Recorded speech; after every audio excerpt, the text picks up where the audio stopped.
ቆጣቢዎችን እንዴት አድርገን በመንግስት ገንዘብ ወይም ደግሞ በመንግስት በጀት የተገነቡ ቤቶችን መክፈል የሚችሉበት አግባብን እንዘረጋለን የሚለው ከንግድ ባንክ ጋራ ተነጋግረንበት አሰራሩ ላይ ወደ መግባባት መተናል። የትኞቹ ናቸው ለቆጣቢዎች የሚደርሱት? ወደ 50 ሺህ የሚደርሱ ቤቶች ናቸው። በድምሩ ወደ 105 ሺህ። እነኚህም ቤቶች የምናደርገው የመጀመሪያው ቅድሚያ የምንሰጠው ለቆጣቢዎቹ ነው። ለኮንዶሚኒየም ቆጣቢዎች አስደሳች መረጃን የአዲስ አበባ ከተማ አስተዳደር ከንቲባ ወይዘሮ አዳነች አቤቤ አበሰሩ። ምን ያክል ቤቶች ተጠናቀቁ?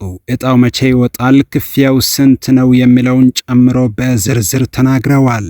ቤት ለሰው ልጅ ከመጠለያነት ባለፈ የክብርና የህልውና መሰረት ነው።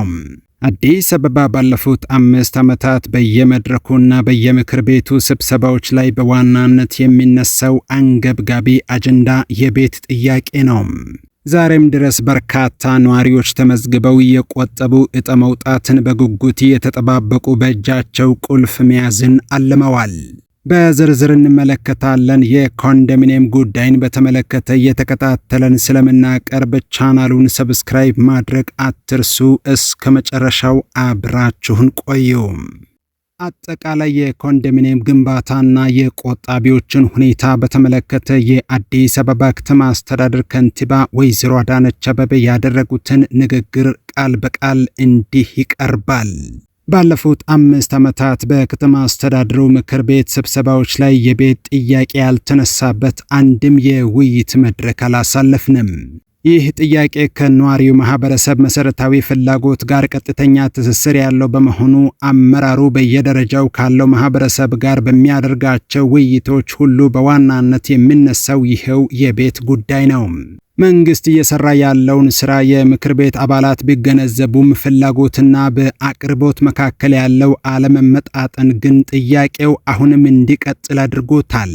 ይህ ችግር ዛሬ ብቻ ሳይሆን ወደፊትም መነሳቱ የማይቀር ነው። ምክንያቱም ፍላጎቱ እጅግ ሰፊ ሲሆን አቅርቦቱ ደግሞ በተጨባጭ ምክንያቶች በአንድ ጊዜ ተሟልቶ ሊያልቅ አይችልም። የቤት ጥያቄው እንዲሰፋ ያደረጉ በርካታ ተጨባጭ ምክንያቶች አሉ። በአንድ በኩል በርካታ ነዋሪዎች ተመዝግበውና እየቆጠቡ ቤታቸውን በጉጉት ይጠባበቃሉ። መንግስት ቀደም ብሎ ለነኚህ ቆጣቢዎች ወደ 270 ሺህ የሚጠጋ ቤት ለመገንባት አቅደው ሲሰራ እንደነበረ ይታወቃል።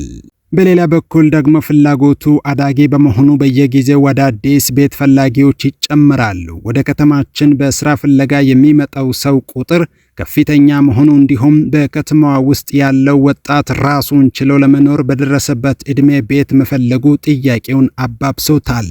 በተጨማሪም የመንግስት ሰራተኛው ቁጥር መጨመር ሌላኛው የፍላጎት ምንጭ ሆኗል። ይህንን ሁሉ ፍላጎት አቻችሎ ምላሽ ለመስጠት አቅርቦትን በከፍተኛ ሁኔታ መጨመር ብቸኛው ስልታዊ መፍትሄ ሆኖ ተገኝቷል። መንግስት የቤት አቅርቦት ችግርን በዘላቂነት ለመፍታት የነደፈው ስትራቴጂ ሁሉንም አማራጮች መጠቀም በሚል መርህ ላይ የተመሰረተ ነው።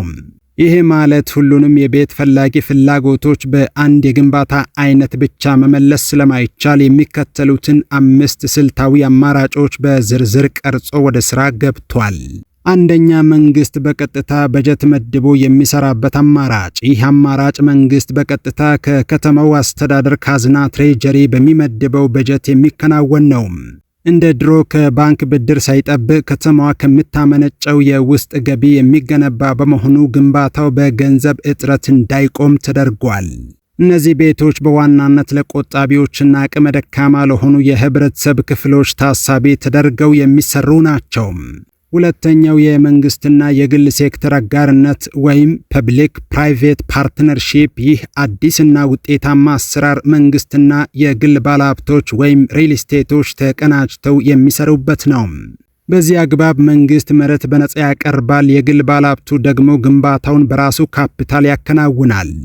የሚገነቡት ቤቶች ሲጠናቀቁ መንግስት የራሱን ድርሻ ቤት ከመውሰድ ይልቅ ለቆጣቢዎች የዋጋ ማካካሻ እንዲሆን ያደርጋል። በዚህም የግል ባለሀብቱ በትንሽ ትርፍ እንዲሰራ በማድረግ ለቆጣቢው በተመጣጣኝ ዋጋ ቤት እንዲቀርብ ይደረጋል። ሶስተኛ የግለሰቦች ግንባታ የራስ ቤት በራስ አቅም መንግስት መሬትና መሰረተ ልማት በማመቻቸት ነዋሪዎች በራሳቸው አቅም ቤት እንዲገነቡ የሚበረታታበት ስልት ነው። ይህ በተለይ ለተደራጁ ማህበራት የግል መሬት ላላቸው ዜጎች ሰፊ ዕድል ይፈጥራል። መንግስት በጀት መድቦ ከመገንባት ይልቅ ዜጎች በራሳቸው ገንዘብ እንዲገነቡ ሁኔታዎችን ማመቻቸት የአቅርቦት ጫናውን በከፍተኛ ሁኔታ ይቀንሳል።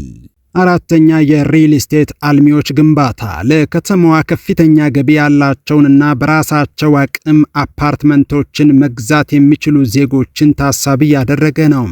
መንግስት ለሪል ስቴት አልሚዎች አስፈላጊውን ድጋፍና ክትትል በማድረግ ሰፊ የመኖሪያ መንደሮች በፍጥነት እንዲገነቡ ያደርጋል። ይህ አማራጭ በገበያው ላይ ያለውን ከፍተኛ የቤት ፍላጎት በማረጋጋትና የክራይ ዋጋን በመቀነስ ረገድ ትልቅ ሚና ይጫወታል። አምስተኛ የግለሰብና የግለሰብ ቅንጅት። ይህ እጅግ ፈጣን የሆነ አሰራር ሲሆን መሬት ያላቸው ነገር ግን የመገንባት አቅም የሌላቸው ግለሰቦች ካፒታል ወይም ገንዘብ ካላቸው ሌሎች ግለሰቦች ጋር ተቀናጅተው የሚሰሩበት አማራጭ ነው። መንግስት ይህንን ህጋዊ ማዕቀፍ በማበጀትና ውሎችን በማጽደቅ ፈጣን ግንባታዎች እንዲከናወኑና ሁለቱም ወገኖች ተጠቃሚ የሚሆኑበትን መንገድ አመቻችቷል።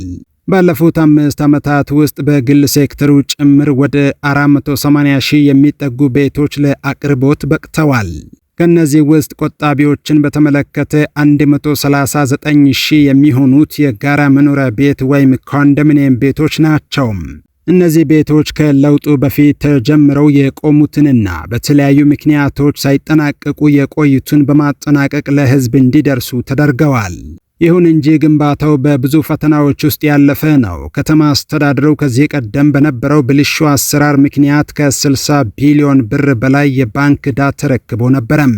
ይህ ከፍተኛ ዕዳና ወለዱ አዳዲስ ግንባታዎችን ለማከናወን ትልቅ እንቅፋት ሆኖ ቆይተዋል። እስካሁን ባለው ጥረት 60 ቢሊዮን ብሩ የተከፈለ ቢሆንም አሁንም ወደ 30 ቢሊዮን ብር የሚጠጋ ዕዳ ይቀራል። በዚህም ምክንያት ከባንክ ብድር ማግኘት ባለመቻሉ አሁን ያሉ አዳዲስ ግንባታዎች ሙሉ በሙሉ የሚከናወኑት በከተማ አስተዳደሩ ገቢ ነው። ከኮንዶሚኒየም ግንባታ ባሻገር ዜግነትን በማይመጥን ደረጃ ላይ የነበሩ የቀበሌ ቤቶችን የማፍረስና በህንፃዎች የመተካት ሥራ ተከናውኗል። በዚህም ወደ 46 ሺህ የሚጠጉ ቤቶች ተገንብተው ለልማት ተነሺዎች፣ ለአረጋውያንና ለተለያዩ ማህበራዊ ችግሮች የተጋለጡ የሀገር ባለውለታዎች በግልጽ መስፈርት እንዲተላለፉ ተደርጓል። በተጨማሪም በተመጣጣኝ ዋጋ የሚከራዩ የክራይ ቤቶች ግንባታም ተከናውኗል። በአሁኑ ወቅት በመንግስት በጀትና በአጋርነት ከ105 ሺህ በላይ ቤቶች በግንባታ ላይ ይገኛሉ። አስተዳደሩ እነዚህን ቤቶች ለቆጣቢዎች ለማስተላለፍ ከንግድ ባንክ ጋር ስምምነት ላይ ደርሷል። የዛሬ 15 ዓመት በነበረው ዋጋ ቤት ማቅረብ ባይቻልም ቆጣቢው መክፈል የሚችልበትን አቅም ታሳቢ ያደረገ አሰራር ተዘርግቷል።